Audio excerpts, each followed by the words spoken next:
April 20 இந்த தேதிக்கு பின்னாடி ஒரு பெரிய கணித ரகசியம் இருக்கு.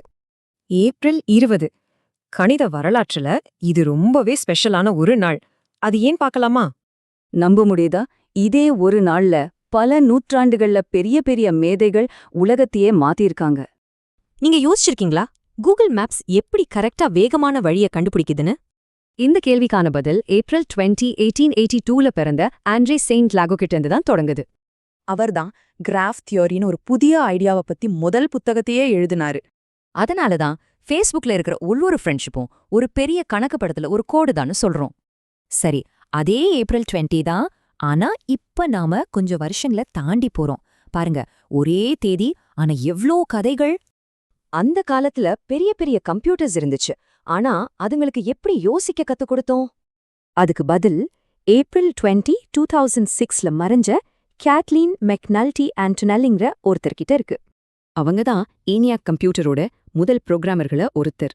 பெரிய கணக்குகளை குட்டி குட்டி ஸ்டெப்ஸா பிரிச்சாங்க.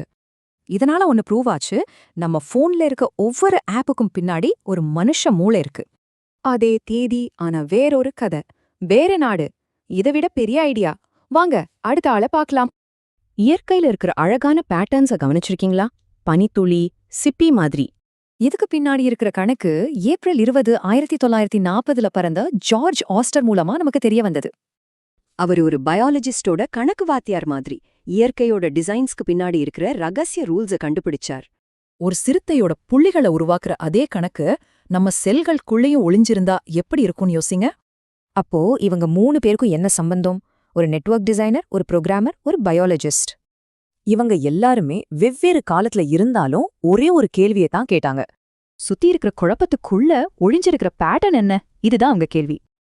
அவங்க அந்த ஒரு கேள்விய கேட்டதால இன்னைக்கு நம்ம உலகம் மொத்தமா மாறிருக்கு. அவங்க தேடின அந்த பேட்டர்ன்ஸ் தான் இன்னைக்கு நம்ம கையில இருக்கிற GPS, ஆப்ஸ், இன்டர்நெட்க்கு காரணம். எல்லாம் இங்கிருந்து தான் தொடங்குச்சு.